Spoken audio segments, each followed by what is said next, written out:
All right, I'm in a general education classroom with ELLs and a student with a learning disability.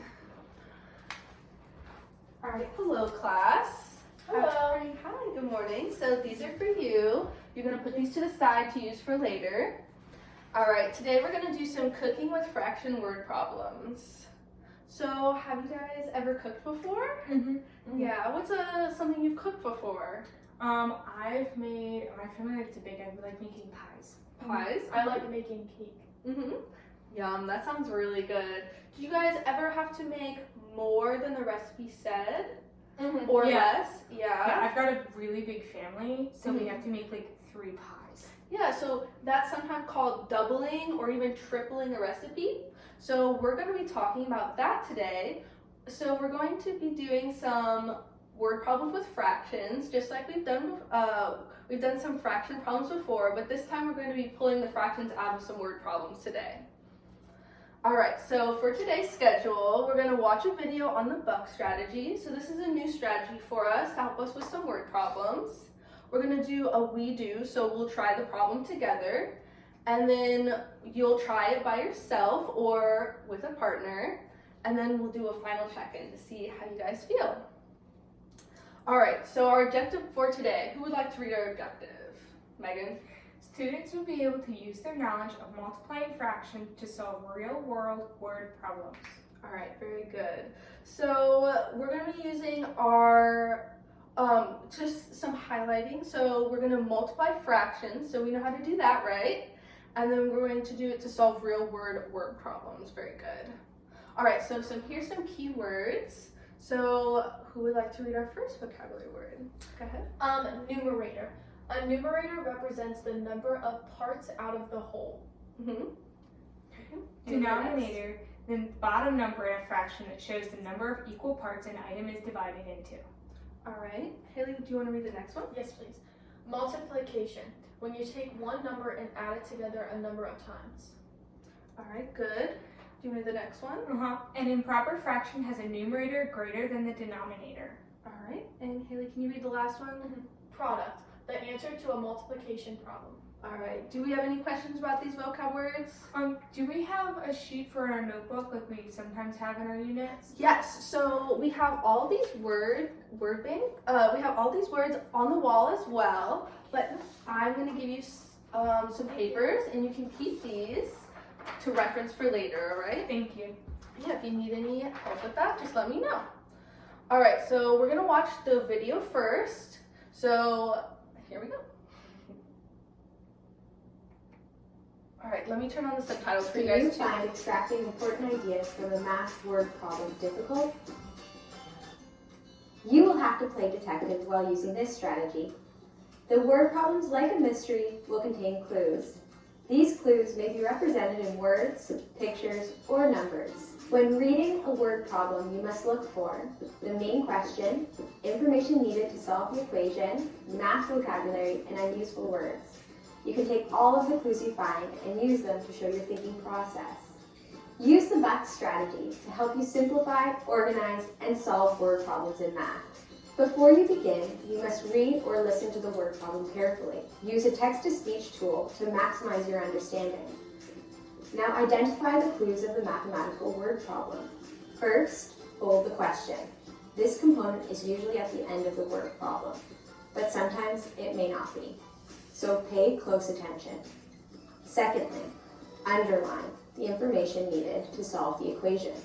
You may be underlining numbers or words that represent value. Next, color the math vocabulary using your favorite color digital highlighter. A few examples are add, subtract, or divide. Math vocabulary can also be more hidden in terms like more than or less than. The fourth step is knocking out the information you don't need. Use the strike through tool so that you can see the items you've knocked out without deleting them. Finally, you must show your work while answering the problem through using pictures, numbers, and words. Reread the question to make sure your answer makes sense. If it does, then you've solved the mystery. Let's recap. All you have to remember is the acronym BUCKS. B, bold the question. U, underline the information needed to solve the equation. C, color the math vocabulary. K, knock out the information you don't need. S, show your work and represent the word problem using pictures, numbers, and words. Alright, awesome. Do you find extracting There we go. All right, so I want you to turn and talk with your neighbor about what you noticed about the video, and we're going to share afterwards, okay? Something I noticed was you have to knock out unnecessary information or unimportant information, and I think that's important because sometimes problems are too wordy for me, so it helps if I just focus on what I need to solve the problem. I definitely agree. Sometimes they're too wordy and it's just so much to read. I also like that it showed that you should circle and underline the important information in there, so that way you know, like later you just know what you have to use for your problem. All right, did you both get a chance to share? All right, does someone want to share what they thought? I can go. Me and Megan talked about how sometimes problems are a little too wordy, so we like how the buck strategy helps us to only focus on the information that we actually need to solve, and I think that that's really going to help us. I think that's a great point. Thank you, Haley, for sharing. All right, so we're gonna do a check-in to see how you feel about the video and if you feel like you understand so far. So if you wanna open up your Chromebooks and go to the link on my slides, you're gonna go to a Padlet link and it's gonna look like this.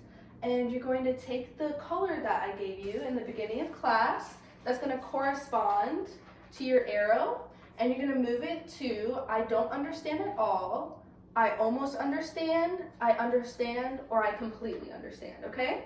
And when you're done with that, please shut your Chromebooks and we can continue.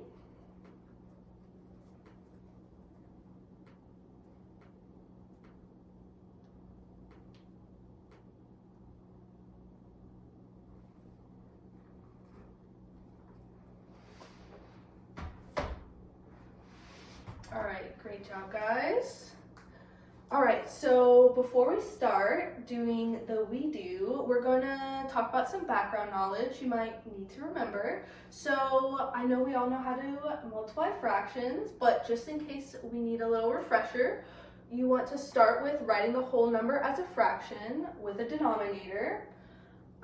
You're gonna multiply the numerators, multiply the denominators, and then simplify if needed, okay? And if you have any questions, just let me know.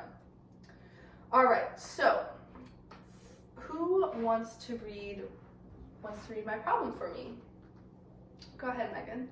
Shelly is baking a cake for her family, but in order for everyone to get a slice, she has to double the recipe, but she is unsure of how much flour she will need. The original recipe calls for 1/4 cups of flour. How much flour will she need in order to double the recipe? All right, great, thank you. So first, just like in the buck strategy, first we're gonna start with B, box the question. So what question do you think we should box? Yes, Haley? How much flour will she need in order to double the recipe? Awesome. Does everyone agree? Mm-hmm. All right, next, underline the info that is needed. All right, what's the important information in our question? Yes, Megan? So 1/4 cups of flour. Anything else you can think of? Go ahead, Haley. Double the recipe. Yes, great. And what does double mean in this problem? ×2. ×2, right? All right, so we're also gonna, what's the next one? Circle the vocabulary, right? Mhm. All right, what vocabulary do you think we need? We could use double again because that's an important vocabulary word in here. It is, definitely. All right, is there any, K, knock out any unneeded info. What do you think is some unneeded information? Yes, Haley? Shelly is baking a cake for her family. All right, perfect. And then S for show our work. So let's do the problem really quick. All right, so what fraction should we use first? So we have to make the 2, the double, we have to make that into a fraction. So it would be 2/1. Times, right? We're multiplying. times, and then it'd be times 1/4. Alright. Alright, so what's the first thing we do? So you multiply the numerator, So what do we have over here? so it would be 2 times 1 would be 2. Alright, Haley, what's the next thing that we do?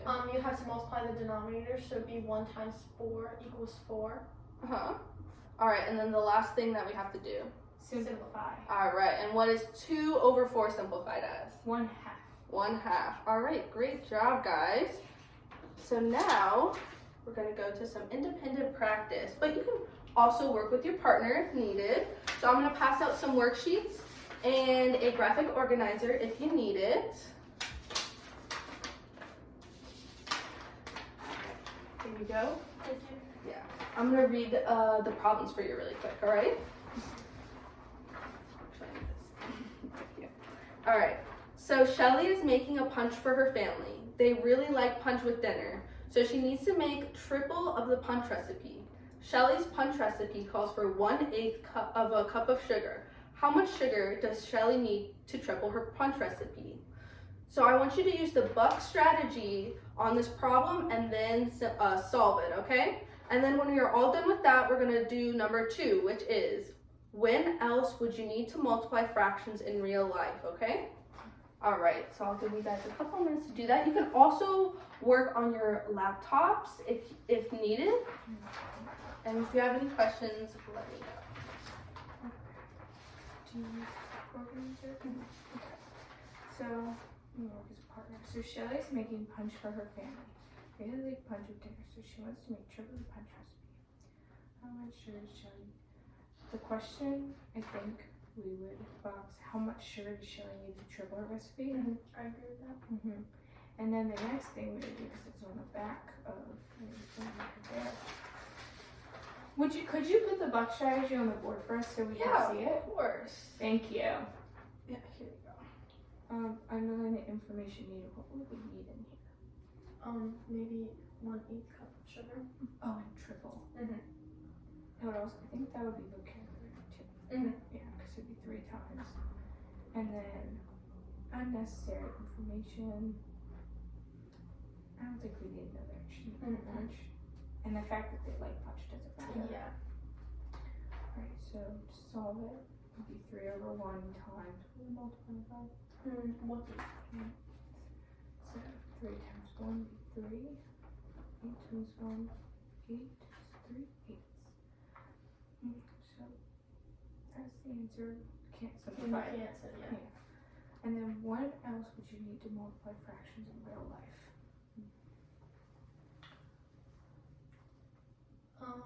Maybe when you're like spinning somewhere. Yeah, my parents do that. I write this on mine.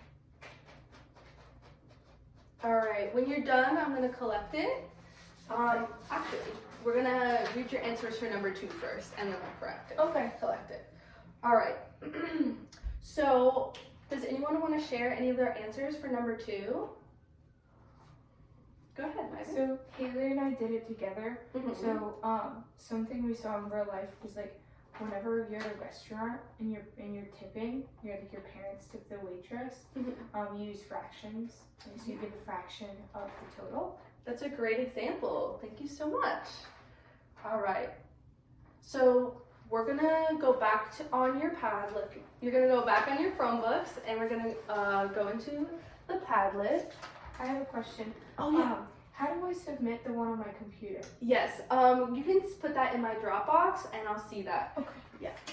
All right. So you're gonna use the same colors that you used earlier today to go to your Padlet. It should look like this, really similar to the one that we did before. And you're just gonna drop your arrow on either I don't understand at all, I almost understand, I understand, or I completely understand.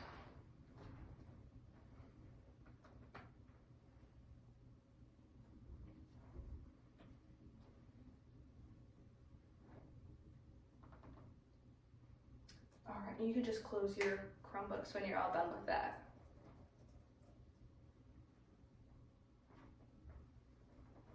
All right, awesome. All right, so here's our objective again. Do you think we accomplished our objective? All right, let's read it again. Students will be able to use their knowledge of multiplying fractions to solve real-world word problems. Did we use our knowledge of multiplying fractions? Did we solve real-world word problems? Mm-hmm. Yeah, awesome. All right, thank you guys.